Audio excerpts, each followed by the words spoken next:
The world's oceans and seas cover around 71% of the surface of the planet, which translates to 361 million square kilometers, and then the average depth of the sea or the ocean is 3,500 meters or 12,000 feet.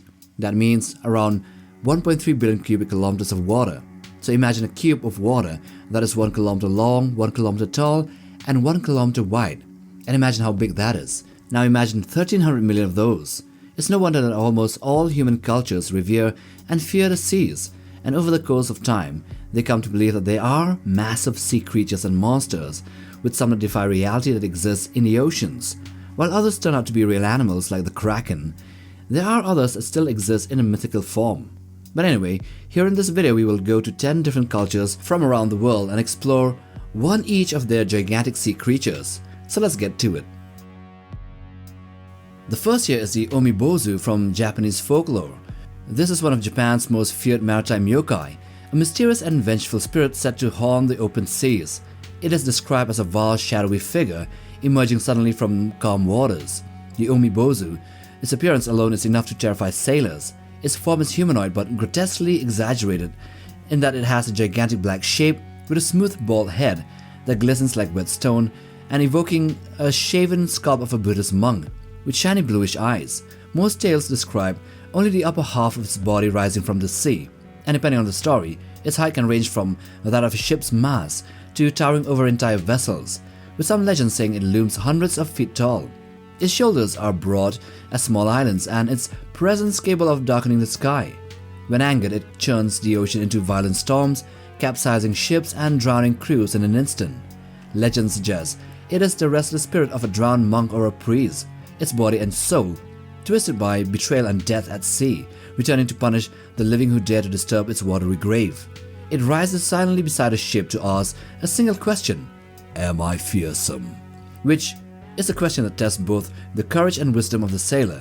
To those who answer poorly, the Umibōzu's massive hand or waves shaped like them crush the vessel beneath and kills the sailor. And for those that are lucky enough to give right answers, their life are spared. The second one comes from the Middle East, from ancient Babylon. Here we have Tiamat, who is one of the most ancient and awe-inspiring figures in Mesopotamian mythology, a primordial being who embodies the untamed saltwater sea that existed before the creation of the world.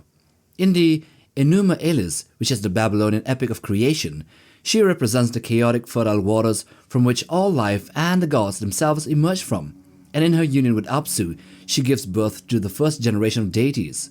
Descriptions of Tiamat's appearance vary across sources and eras, reflecting how ancient Mesopotamians envisioned her both as a divine mother and a personification of chaos. Artistic depictions from the region often show multi-headed serpents, winged dragons or scaled leviathans that may have been inspired by her legend. In the Enuma Elish, she is said to have spawned terrible serpents, scorpion men, fishmen and monster dragons, suggesting that she herself was vast enough to give birth to entire races of mythic beasts.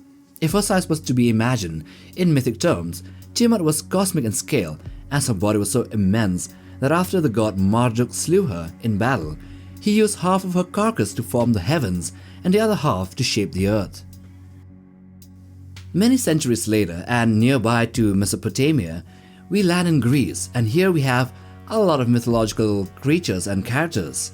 Scylla and Charybdis are two of the most terrifying sea monsters in Greek mythology.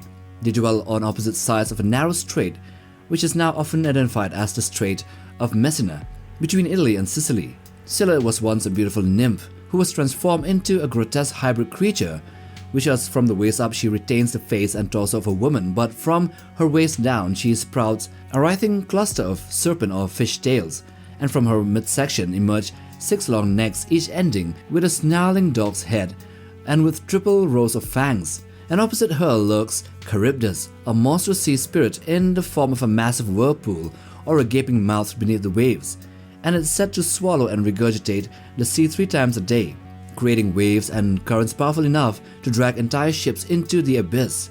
So together, Scylla and Charybdis embodies the perilous unpredictability of the sea, at least in the minds of the ancient Greeks. One here is a living embodiment of predation, and the other is of nature's raw consuming force.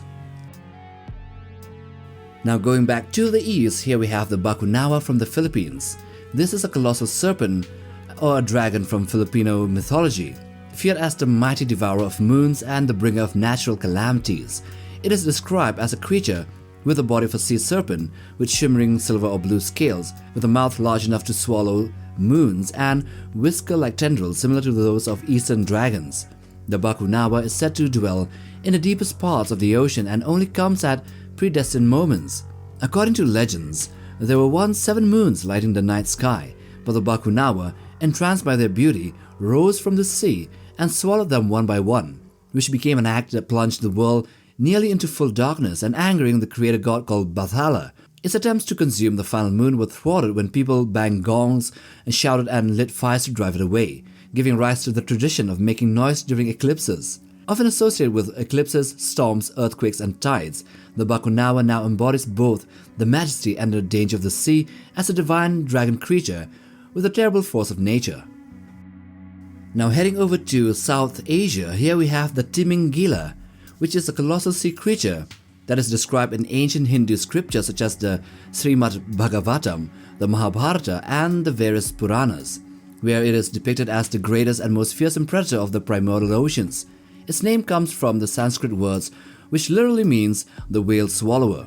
According to these texts, the Timingila dwelt in the deepest parts of the ocean. It was said to be capable of devouring a full-grown whale in a single gulp, implying a body length that would dwarf even the largest sea creatures known today.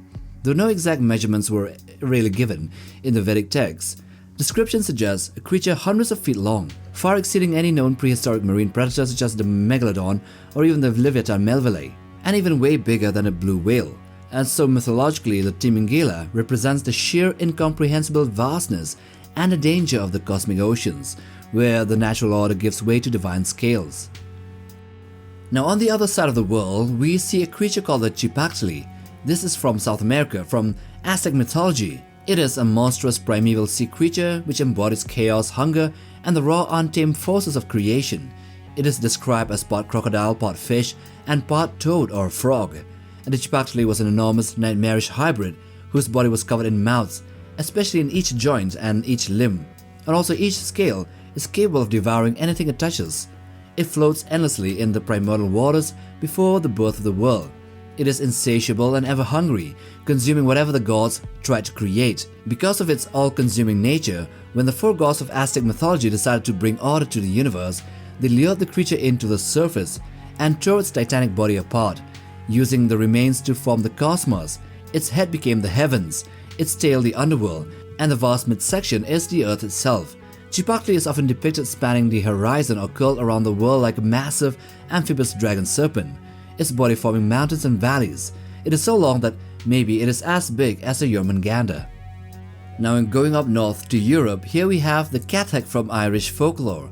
This was a fearsome monster from Irish legend which is said to have once haunted the scattery island of Ireland. It was described as a huge, unnatural creature which had a spiked back, a scaly body, fish tail, a clawed forefeet, and a spiral upturned snout. Its eyes were said to flash with flames and it breathed fire and venom, making it one of the most terrifying beasts in Irish folklore. The cathach attacked anything that came near it. When Saint Senan arrived on Scattery Island, he was guided by the archangel Michael to confront the monster.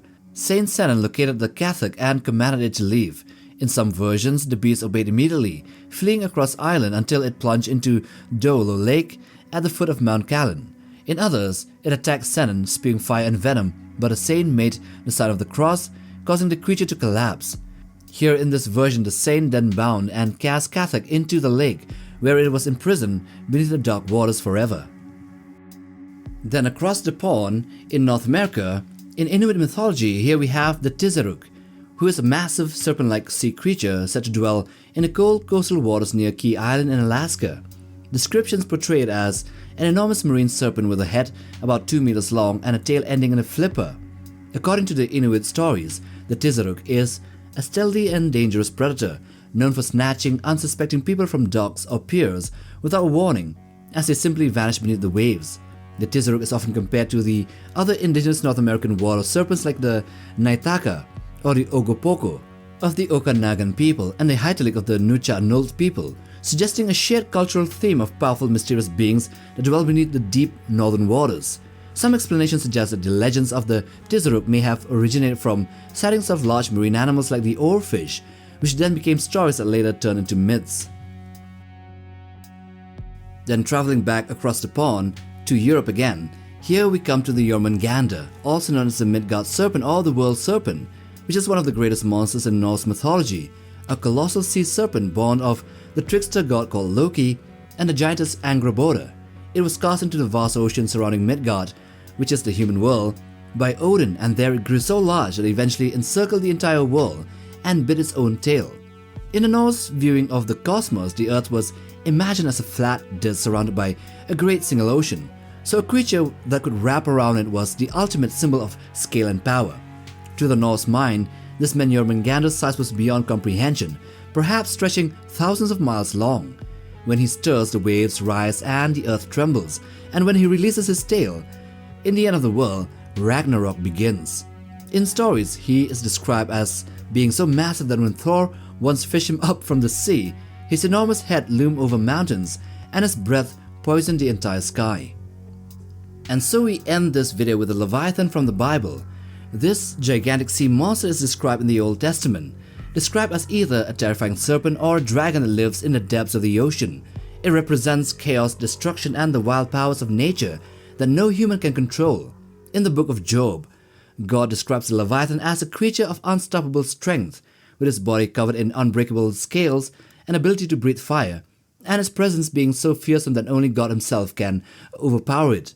In Psalms, the Leviathan is seen as one of God's creations, a reminder of his greatness, while in Isaiah, it appears as a symbol of evil and chaos that God will eventually destroy at the end of time, showing his ultimate victory over darkness.